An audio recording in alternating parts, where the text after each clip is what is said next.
taken within the first 5 days of symptoms. If you have a high risk factor, ask your doctor if treatment is right for you. Learn more at treatcovid19.com. Sponsored by Pfizer. Sponsored by Progressive Insurance. Looking for a career you'll love with flexibility, great pay and benefits, and one of the country's top workplaces? Come join our growing team. Go to progressive.com/careers and apply online today.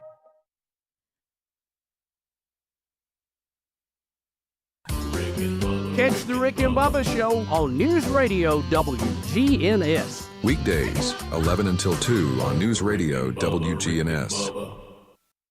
We're the Good Neighbor Network, FM 101.9 and AM 1450 Murfreesboro, FM 100.5 Smyrna, audio and video streaming at wgnsradio.com. This is the Roundtable. A look at the news, views, politics, and people that are shaping Rutherford County. Welcome. It's a Wednesday morning here on the Roundtable. Chip Walters with you from Exit Realty, Bob Lamb & Associates, and the Blue Raider Network. Keel Hunt is going to be our guest for the entire hour. We'll jump in with Keel in just a moment and working trying to get his camera going so you can see his smiling countenance on YouTube this morning. But Brian Barrett standing by here. And Brian, I know you will go deeper into this in an hour. But what is in your crystal ball weather-wise for Friday night through Saturday night? Because we've got a lot of big football games here, high school on Friday night and, of course, middle and western on Saturday night. Yeah, interestingly enough, there are a handful of games that have been moved to Thursday, and I think Thursday is going to be the worst day. I do too. But part of the reasoning was, and it didn't dawn on me, I'd rather play in a downpour on a more solid field than the next day playing on a soupy, muddy field in heavy rain as well. So, but it makes sense. Thursday, Friday, going to be 2 days of pretty significant rainfall. And as this thing keeps drifting a little further eastward, depending on its track, it kind of puts us in the 3 to 4 inch category of rain, which it was 2 to 3 just yesterday. So yeah. National Weather Service keeps upping that, and it's going to continue on into Saturday. But Saturday, as we get into the afternoon and evening, it's going to lessen about 40% Saturday night. So looking better for the Western game. Yeah, looking better for Middle and Western on Saturday night. And, of course, everything starts on campus whenever you get there. But the Party in the Grove begins at 3 p.m. and kickoff at 6 o'clock. We'll be on the air at 4:30. Keel Hunt joins us from our capital city of Nashville today, and it's been too long since Keel was on with us last, and a lot of water has gone under the bridge, and a lot more is yet to come, literally and figuratively. But Keel, how are you doing this morning? Good morning, Chip. Great to be here. Good to see you, and always good to be with you. Thank you. I appreciate it, and today being 9/11, I wanted to have someone who can really crystallize some thoughts, and it is a somber day, and there are remembrances going on from Ground Zero all the way across this country, and including here in Murfreesboro, and we'll dive into that in our second segment. But the headline of the day was last night's presidential debate between former President Trump and Kamala Harris, and obviously the list of subjects that they talked about fairly wide and varied, but the usual suspects: the economy, immigration, health care, abortion, and calling each other liars throughout the proceedings. But what were your takeaways from last night, and where did you see that each candidate may have made some headway? Well, the first thing I would say is that on Trump's side of the screen, it was kind of hard to watch. I think he's in many ways his own worst enemy. She was able to, bait him, provoke him. And I gather he just can't help himself, from taking the bait and playing it. I think she did everything she had to do and to accomplish last night. Now, I probably have a lot of neighbors who would disagree with me on that, but I couldn't stick with it for the last 20 minutes or so. I think this is an election that needs to come and go ASAP. And pretty much, I think there's so much focus right now in the national news media about the undecided vote.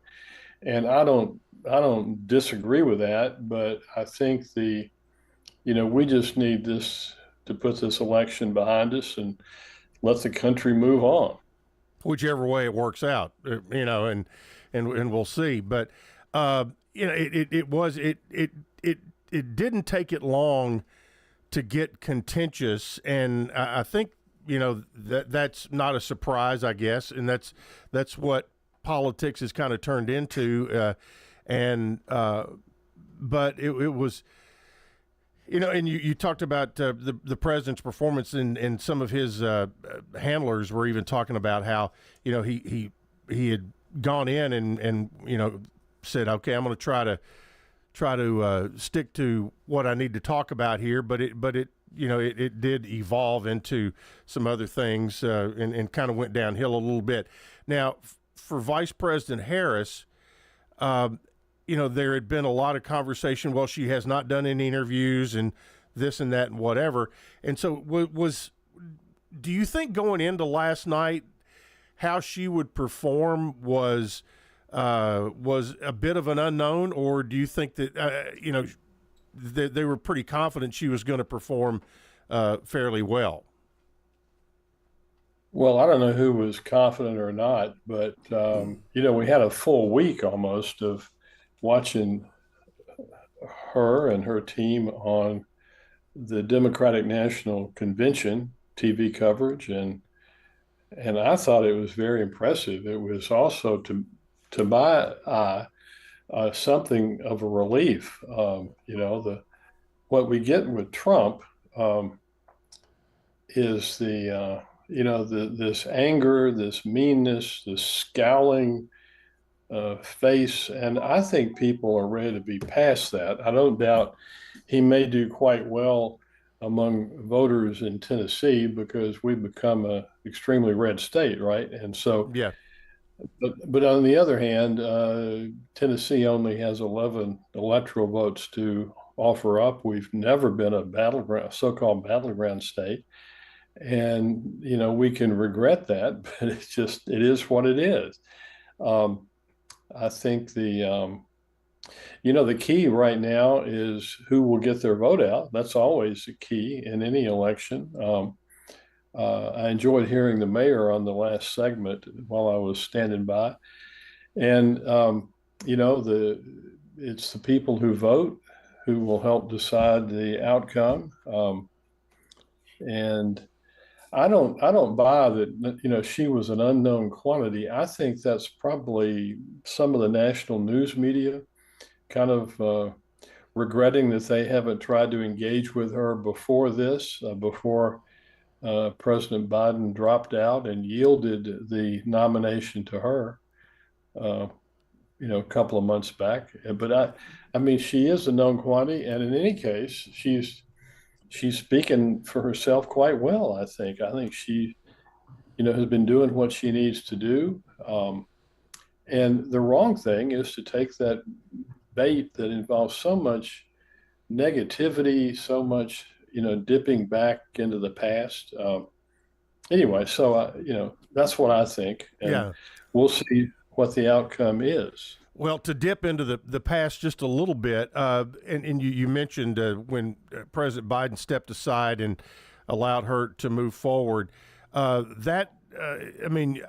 remember I was just old enough to remember when President Johnson decided to not seek re-election in 68, I guess, and I would have been about 5 years old, and that is pretty. That's a pretty landmark kind of deal. But from your perspective as an observer of politics, Did you see that coming, and did you feel like that? Did you feel like that someone in power was willing to give it up like that? Well, I think it was extraordinary. You may have been 5 years old in 1968, but I remember the night that President Johnson made that historic announcement that I will not seek or accept the nomination for another term as your president. The political situation surrounding him was collapsing by the day. And anyway, I was, when he made that announcement, I remember I was standing in the newsroom at the Nashville Tennessean newspaper, and it was quite the shocker. I'm not sure Biden's announcement was quite of that magnitude. I think his decision, Biden's, was selfless, and will kind of go down in history as having been pretty darn important. And it did clear the field in the sense of clarifying what the capabilities of these two candidates was going to be, and he stepped aside as a candidate. He's still our president, and it certainly led to a celebratory kind of event with the Democratic convention, of course, and I think Vice President Harris came out on quite a roll. I noticed this morning in the news that Taylor Swift has made an endorsement, and I guess we can all argue about how important that is. Do celebrities help people decide who to vote for? Well, I think to some extent, they probably do. We'll see. But again, Chip, I just think the important thing is for everybody who has an opinion here to get out and vote. And that'll be coming pretty soon. But I think it's 54 days out. Yeah, and one of the things I saw a news story last night, and something we've talked about, Alan Farley with the Rutherford County Election Commission has been on with us, that your and my alma mater has won numerous awards over the years for registering voters, and right now they're in the midst of a voter registration push. It is a nonpartisan push to have young voters start to be part of the process, and I think that is something that's good, no matter which side of the aisle you're on. Well, it's so good and commendable. In fact, I think one question to anticipate, particularly talking to students on campus with a voting age at 18 now, is where do students properly vote? And so I don't want to venture any advice myself, but I think the registrar could certainly help clarify that. Do you vote on campus? Do you vote back, where your home is back home? And that's a pretty important question, because that will require some absentee voter arrangement. But it's all pretty straightforward, it seems to me. Yeah, and I think urging people to vote is the main thing right now. Yeah, because it has dwindled. Obviously, the presidential cycle is the largest turnout in our area for sure, and so it will be interesting to see how that all comes down. As part of the presidential process, there obviously you have the undercard, which is the vice presidential candidates, and this year with J.D. Vance on the Republican side and Tim Walz on the Democratic side, both are entertaining, and probably it could not be more different than each other. Well, amen to that, if I may. I have enjoyed watching, listening to Governor Walz, And he represents himself pretty well. I think he's representing this new ticket pretty darn well, and we need to hear more from him. I'm having a little difficulty getting a fix on Senator Vance.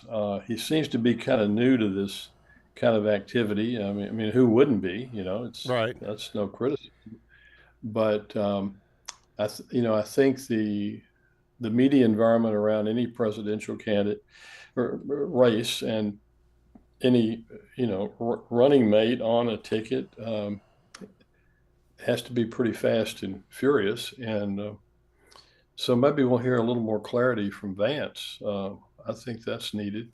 Yep. But Walt seems to have no problem at all speaking for himself, and so we'll see what unfolds. Well, he certainly comes from the hip, it seems like, and but that's kind of how he rolls, it appears.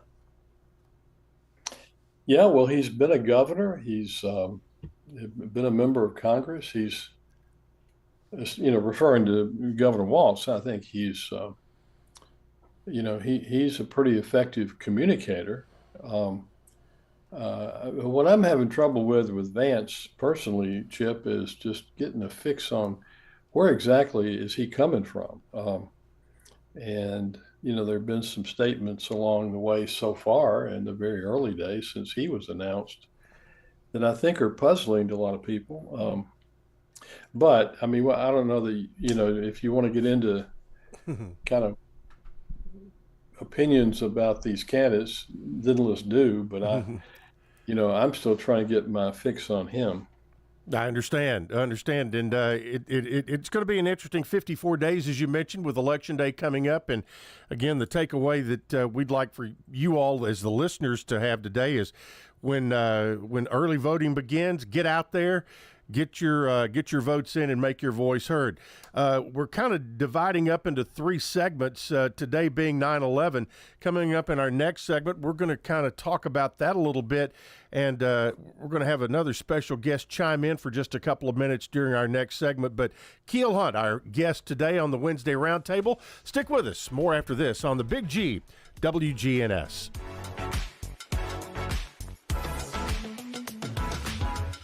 Hi, this is Chip Walters with Exit Realty Bob Lamb & Associates. You might know me as the voice of the Blue Raiders, but I want to be your trusted advisor in real estate. Whether you're buying or selling, it's time to choose Chip. Do you have a growing family and need to upsize? Are you an empty nester now and need to downsize? Are you thinking of selling your current home but just worried you can't find something else? Well, it's time to choose Chip. I'm looking to be your trusted advisor in real estate. I'm Chip Walters with Exit Realty Bob Lamb & Associates. Support First Shot at Autumn at the Alley. It will be held at Saddle Woods Farm on Franklin Road in Murfreesboro on Wednesday, September 25th from 6 until 9 p.m.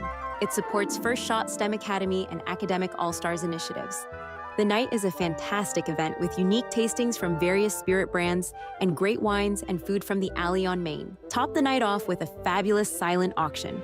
Go to firstshottn.org for more information and see you at Autumn at the Alley September 25th.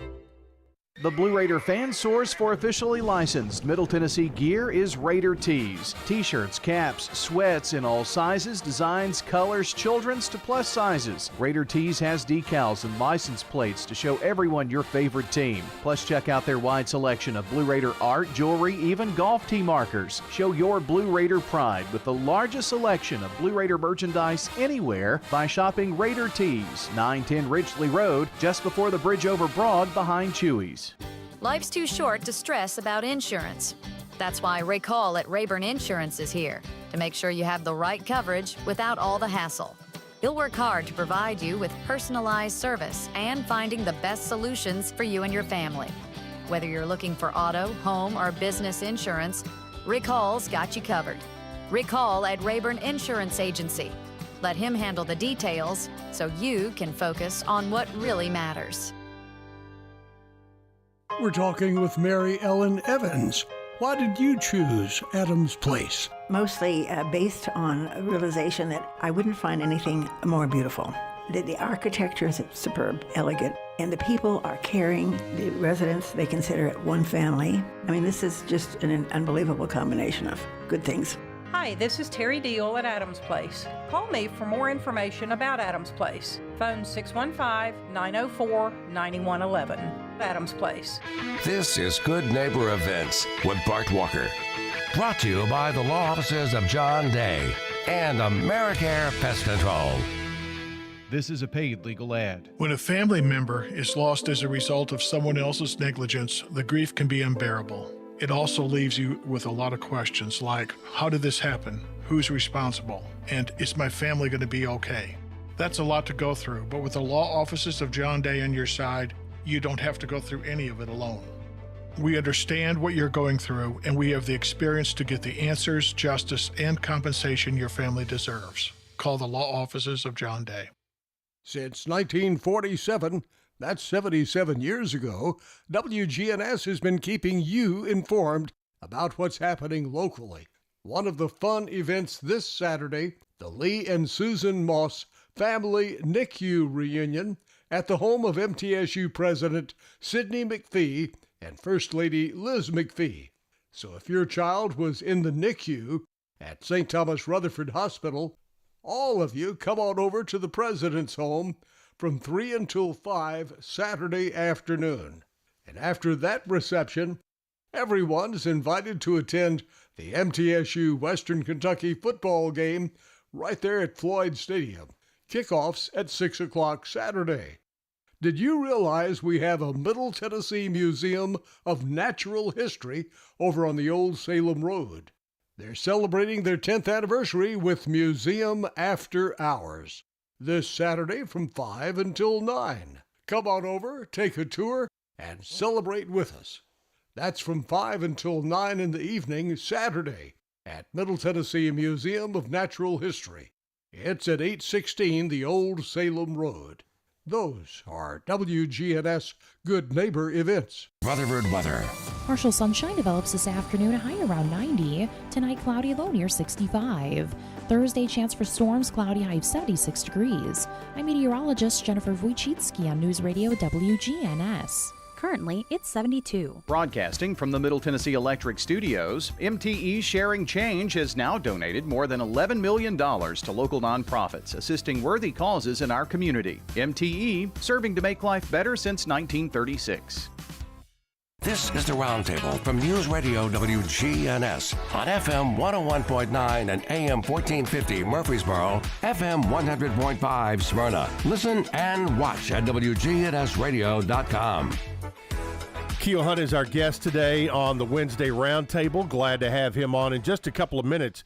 MTSU Police Chief Ed Kopp will join us. He was the keynote speaker at MTSU's 9/11 Remembrance this morning, but we do kind of turn the page a little bit from presidential politics, which seems to divide us, to something that pulls us together, and that is remembering those who perished 23 years ago today. There were 2,977 people who did not make it home today, 23 years ago. And Keel, it is one of those keystone dates in our history that we all remember exactly where we were and what we were doing when the news coverage came on. And I saw something online, which we'll see millions of things online, but kind of something that was a little bit inspiring. You said, maybe the best way to honor those we lost on 9/11 is to remember how we reacted on 9/12 and how we came together as a country then. So true, Chip. This is a very somber anniversary whenever we observe it. And indeed, we all remember where we were when we got the news. In our family's case, Marcia and I have two now adult children, and our son had graduated college and had driven out to California, where he was going to begin to work on his career, and we hadn't heard from him, that morning, because phones went out and all over, cell service, And so that was very anxious for us. Our daughter, Shannon, was working in Washington, D.C., and we were unable to connect with her for several hours. And all of that really brought it home, and it just, let alone the loss of life and the great uncertainty and all this upheaval that occurred. And it's just such a grave kind of anniversary. I appreciate you bringing this up. Yeah, and like you said, it was something that, and not many times do you have a national story that has local feels, but everybody had their own personal situation that day, and like you said, you had son in California, and our people in the air. I can remember as part of the fallout of that, traveling with MTSU football. We were fortunate we had an open date that weekend, so we didn't go anywhere. So there was a lot of questions on do you play games, and you remember when President Bush came out in a very triumphant moment for the nation when he came out and threw out a first pitch at a Yankees game. I mean, that was a big deal. Yes. that normalization was starting to take place, but it was about 10 days later when we had to go, I think, on a road trip to Louisiana Monroe or somewhere, and just the thought of walking onto an airplane for the first time after all that had gone down, and you've got 85 18 to 22-year-old players, and as well as coaching staffs and all of that, but it certainly, that for the rest of that year, and for in particular, had a different feel to it, and obviously you walk in any airport today, and what you have to go through to get on a flight has that day certainly changed how we go about our lives today. Well, and it's I think it's worth remembering too, Chip, that memories don't fade on much of what happened that day. That's just the way of things. But maybe we are losing a little bit of our grip on the fact that on that day and in the days immediately following, you didn't know. You wondered what was going to happen next. Mm-hmm. I mentioned our son Zach. He was heading to San Francisco, and pretty soon he was driving to work every day over the Golden Gate Bridge. And so, wow, you had to wonder, well, what will be the next target? Will there be one?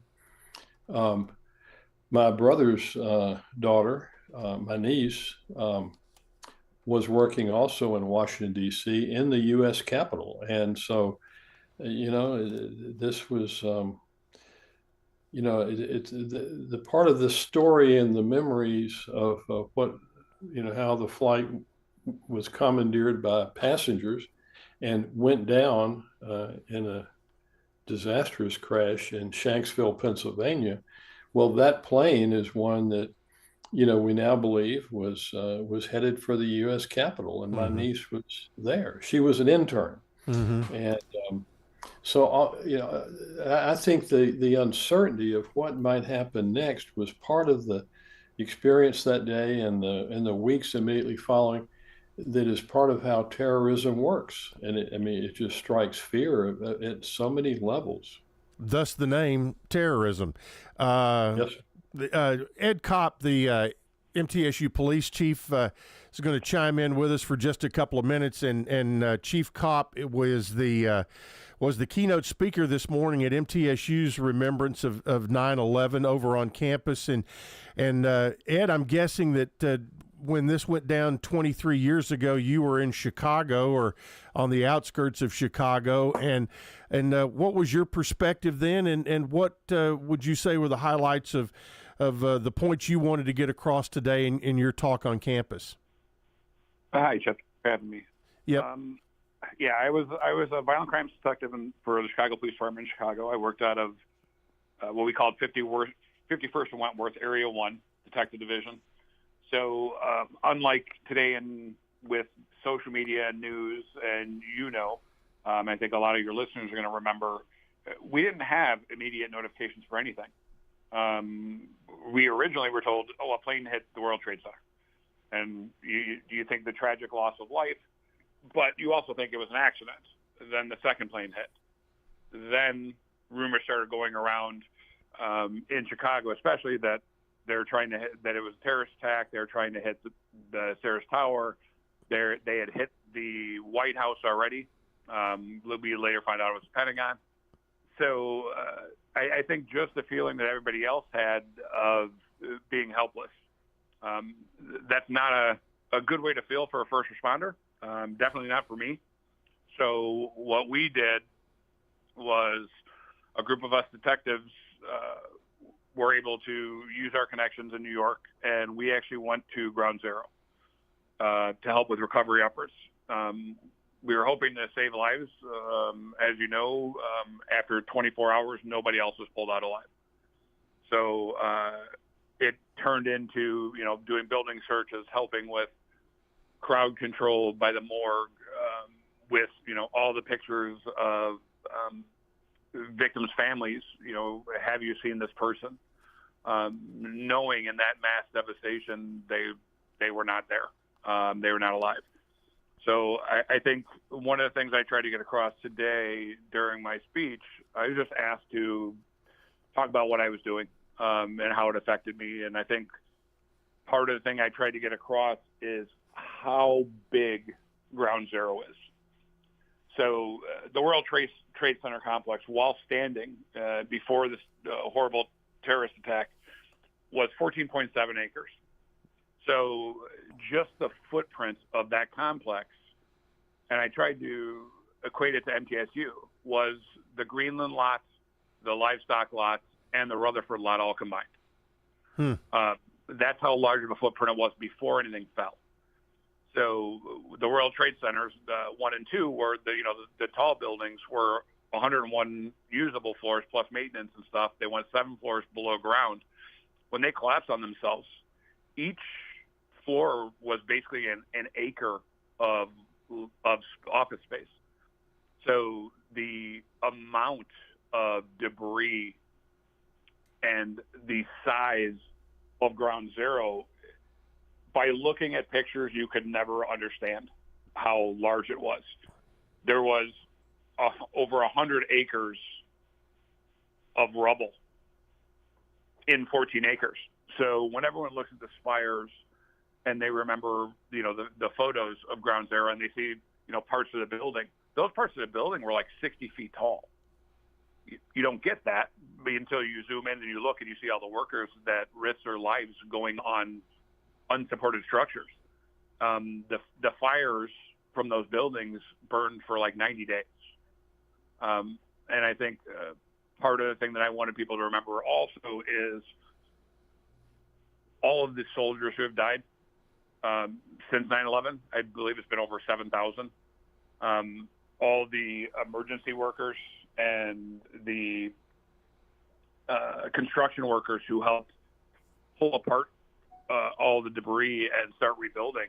There's already been one report is 5,300 first responders have died from diseases they believe to be related to the effects of Ground Zero from all the chemicals. Upon arrival there, before it was completely shut down, all of New York was covered in dust. That you see that smoke cloud, and the cloud from the rubble went like 40 miles. So all of New York was like walking on a baseline in baseball. That's how much dust was on the ground. So the people that lived there were exposed to it. The people who came in to assist were exposed to it. And I think that of course, we're not saying it because we see so many cases of cancer and stuff that we believe is linked to it. But I think part of the remembrance is we were attacked we came together and fought. And I think that's the true example of what America is about. I think that was what my coworkers and I were about, was let's do something when we feel helpless, is always fight, always try and help. So I think that's what I tried to get across today in the speech. I get a bit emotional, so I had to take a lot of pauses. But I think that just for those that weren't a part of it and those that understand, for us, that was, the day Elvis died, the day JFK was killed, World War II, when they bombed Pearl Harbor. I think it was just a moment in time that changed the face of the United States. And I think we have to remember that for the victims, for all the soldiers who have died to protect us.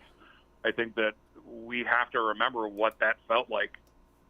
And I appreciate the Charlie and Hazel Daniels Veteran and Family Center and General Huber for inviting me to talk, and MTSU for continually having this remembrance so that people will remember, and that those who weren't alive can see why we say we will never forget it.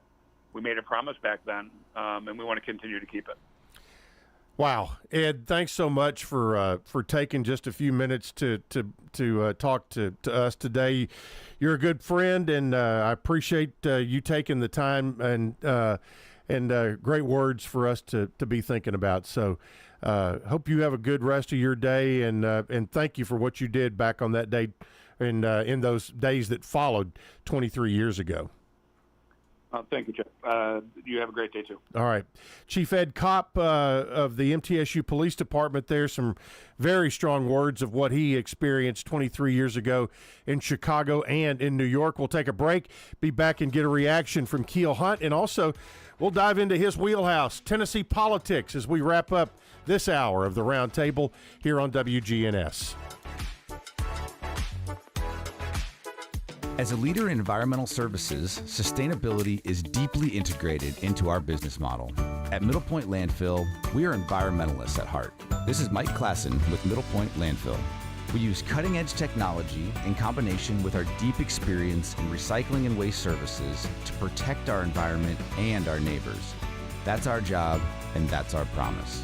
We invite you to learn more about us at middlepointlandfill.com. Republic Services, we are sustainability in action. Cashback is not available on gas in New Jersey and Wisconsin. $5,000. That's the average amount of money people in the U.S. are now spending on gas in a year. $5,000. That's crazy. If you drive, you have to download Upside, the free app that gives you cash back every time you get gas. That's right. You can earn real cash back with Upside just by buying the gas you're already buying. You can literally start earning cash back today. I use Upside every time I fill up, and I've already made around $300. You're putting gas in your car anyway. Why not get real cash back? If you like free money, download Upside. I'm saving the cash I earn from using Upside to help pay for a vacation later this year. Download the free Upside app now to earn cash back every time you buy gas. Use promo code PICKUP to get an extra 25 cents per gallon on your first tank. You can cash out anytime right to your bank, PayPal, or a gift card for Amazon and other brands. Just download the free Upside app and use promo code PICKUP for a 25 cents per gallon bonus on your first tank. That's code PICKUP for a 25 cents per gallon bonus. Mark your calendars for September 13th. Sarah Callender of Main Street, Murfreesboro. Dive into downtown after 5 to 8 p.m. Explore local boutiques, discover unique gifts, update your fall wardrobe and home decor from downtown's locally owned businesses. Shop till you drop with exclusive finds and special deals. Enjoy live music and immerse yourself in the vibrant local art show around the historic courthouse. Don't forget dinner at one of the charming downtown restaurants during Downtown After 5 this Friday, September 13th. This is Kim Dunaway from Sunshine Nutrition Center. You hear me on Monday mornings at 7:20 talking about how to lead a healthier lifestyle. We carry supplements, personal care, and grocery items at both our Murfreesboro and Smyrna locations, family owned and operated since 1989. At Bud's Tire Pros, we sell all major brands of tires, and we invite you to stop by today for that next set of tires. Or maybe you need us to check out your vehicle before you head out of town. We offer everything from brakes to batteries, alignments, and more. No appointments necessary. Just stop on by.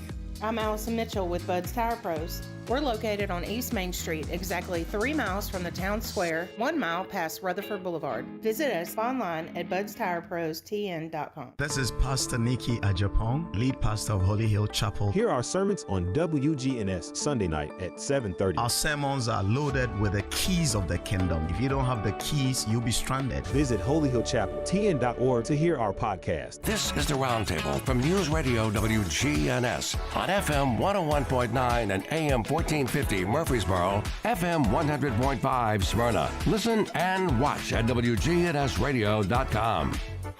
Welcome back into the Wednesday Roundtable. Chip Walters with you. Coming up next Wednesday, Kermit Davis will be here, and we may have a few special guests to jump in on that as part of the Hall of Fame class for Blue Raider Athletics. Coach Davis going in along with Ebony Rowe, Marvin Collier, Jamari Lattimore, and Jeff Beecham.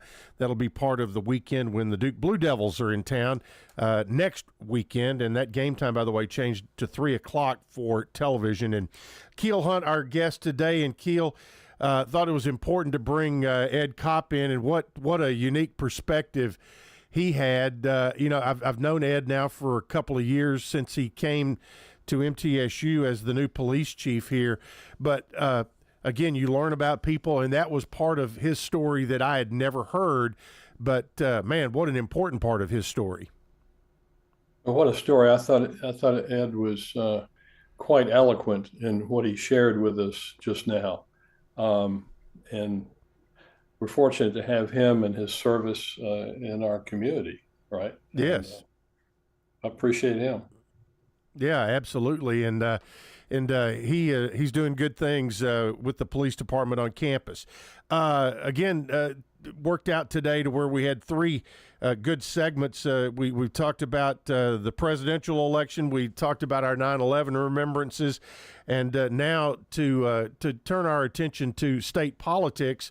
We are in the calm between the storms of legislative sessions, and we are also on the cusp of speaking of elections and statewide elections, we are on the cusp of a gubernatorial election cycle, which I kind of wanted to get your thoughts on what is the Ouija ball or the magic 8 ball coming up with anything just yet on who we might be seeing on either side of that contest? Well, I don't think it's become clear just yet. There's some rumbling. Some candidates are beginning to, stick their heads up and test the waters, as we say, maybe raise some money.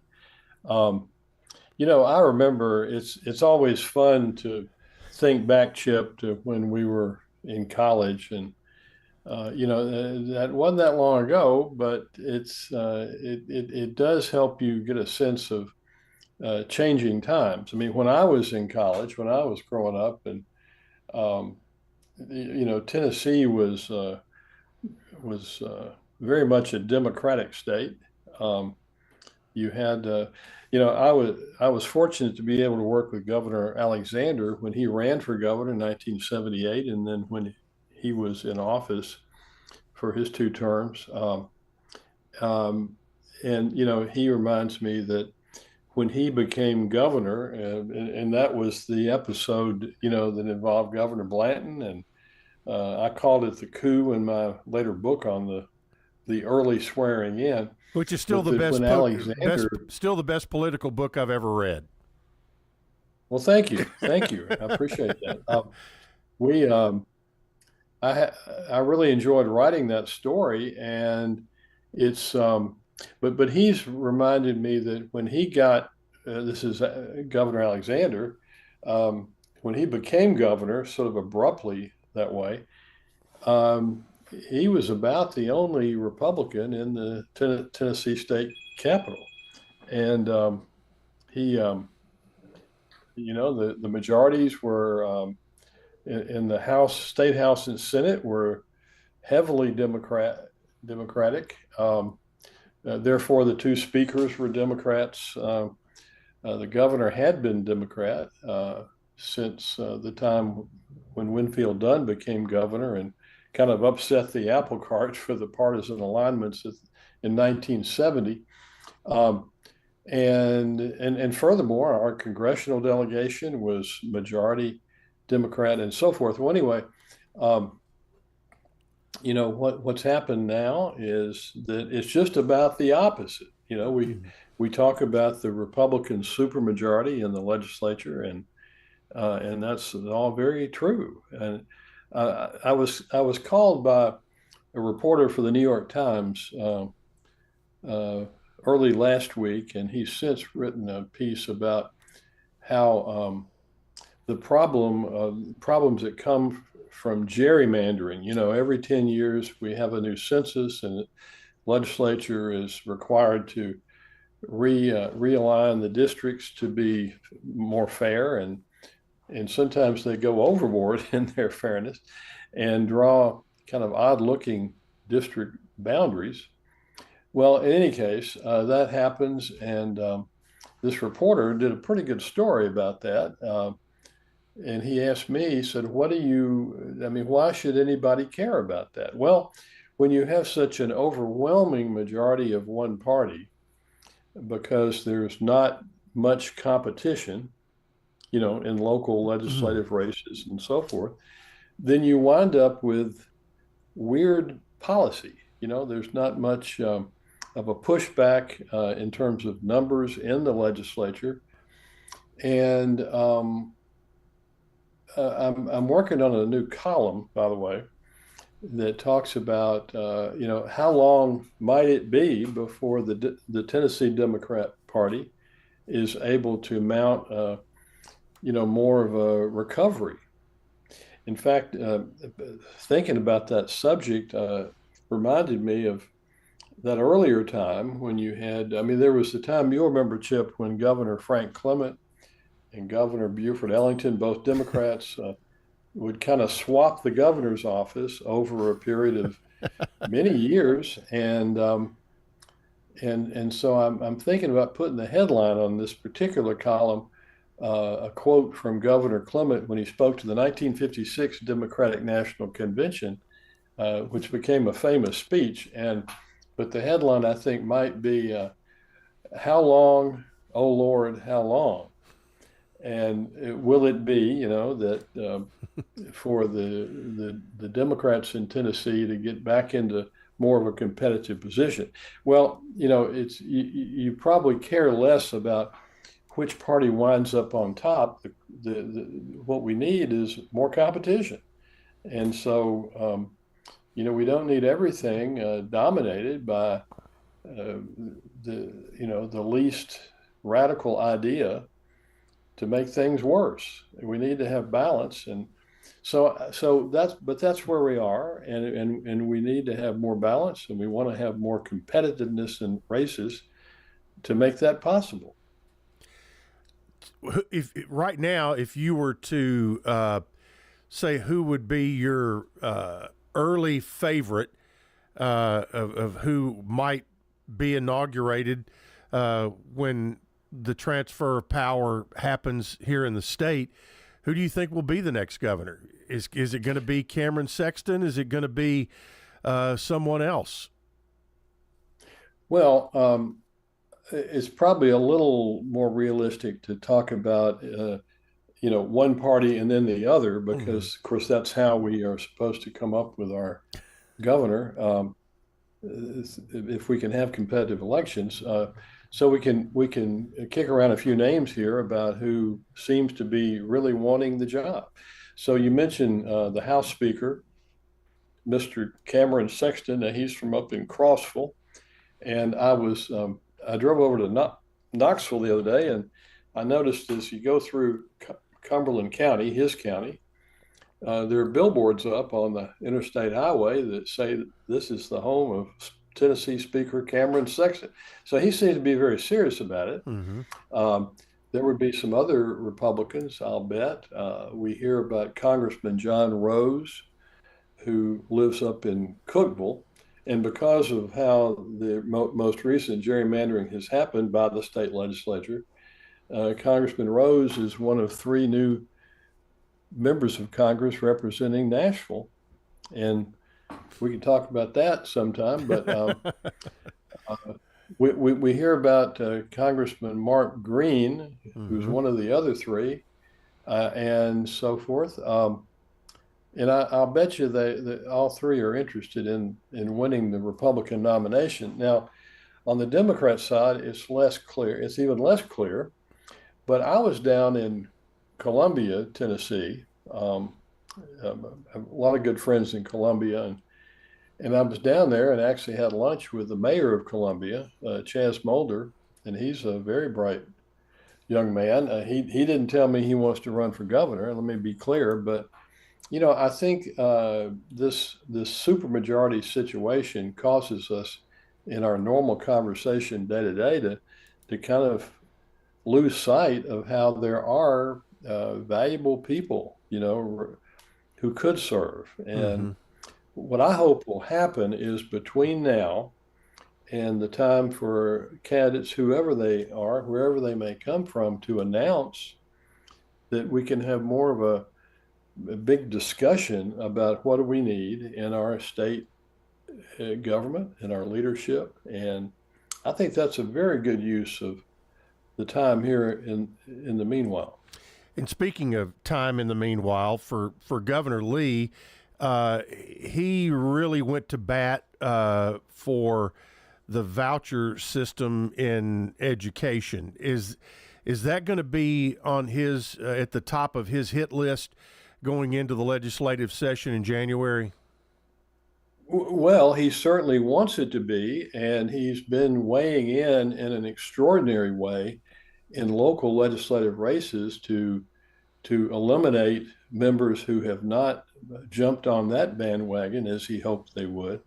And I'm reading a new book called The Privateers from the Harvard Education Press about that very issue. And it disturbs me. This is a little more extreme form of what we have meant when we talk about school choice. A lot of folks want to have some say-so in what schools their children will attend, but that's one thing. This voucher business is a whole different kettle of fish, it seems to me.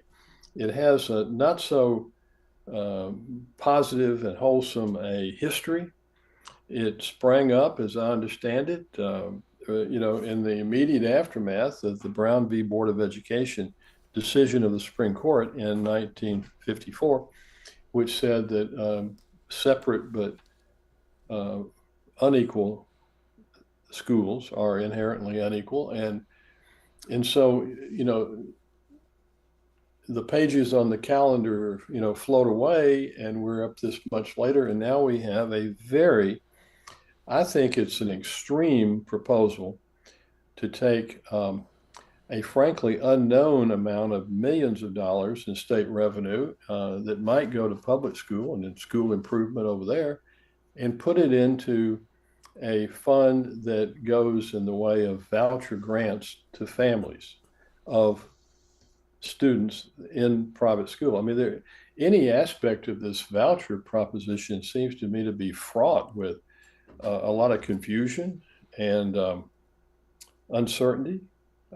How much will it cost is one of those. What will that do to local school budgets? And we're seeing quite the reaction from public school systems. Local school boards, superintendents, teachers, and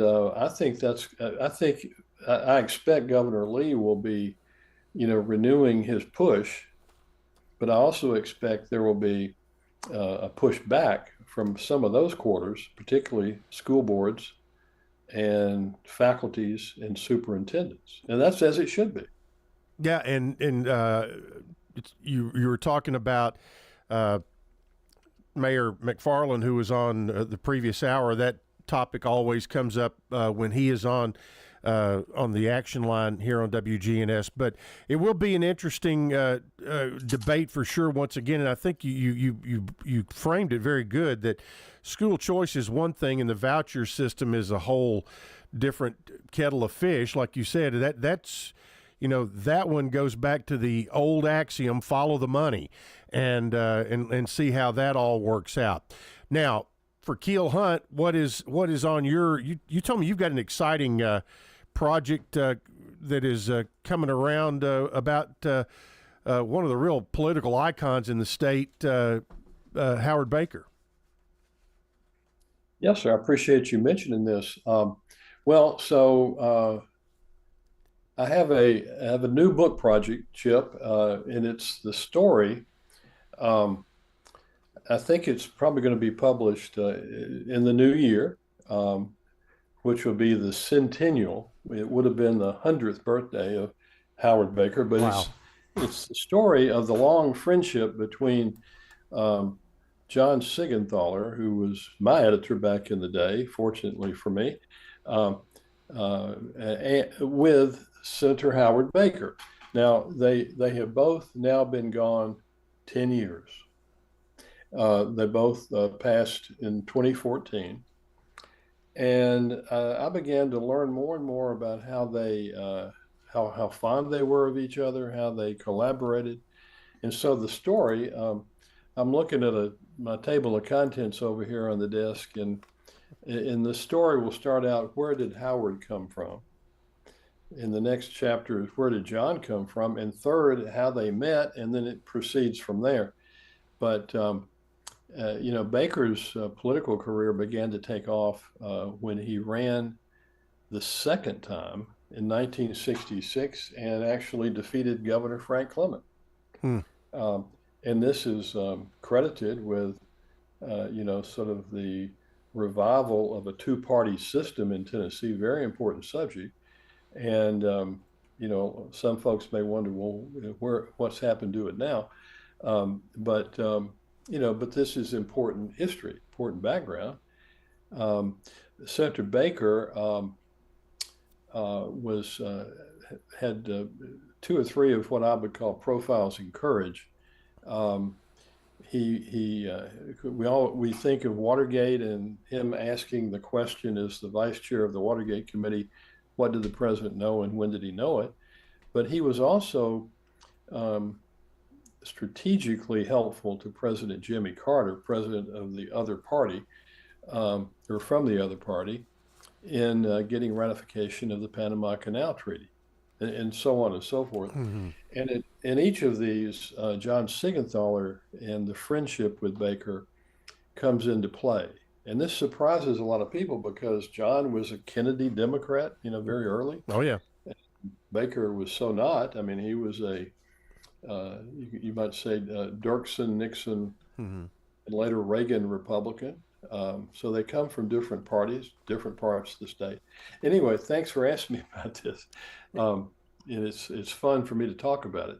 Yep. If you like to get a regular email from Keel, go to his website, keelhunt.com, and he has an interesting column called Field Notes that comes out regularly, and it's always interesting when it pops into my inbox. Keel, thanks so much for being with us today, and it will be much quicker before we get on again next time. It's always fun to have you on for an hour.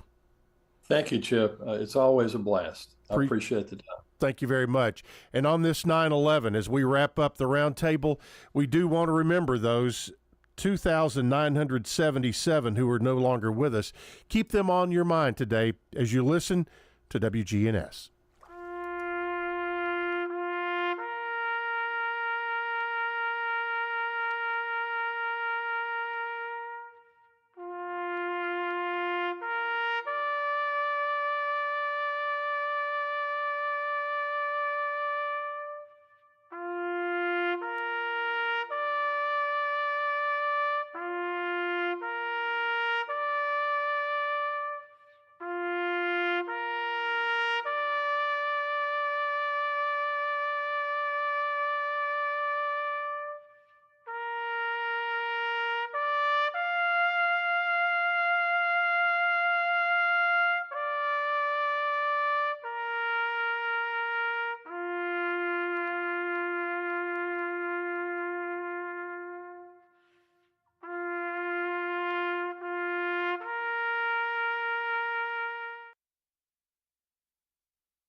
WGNS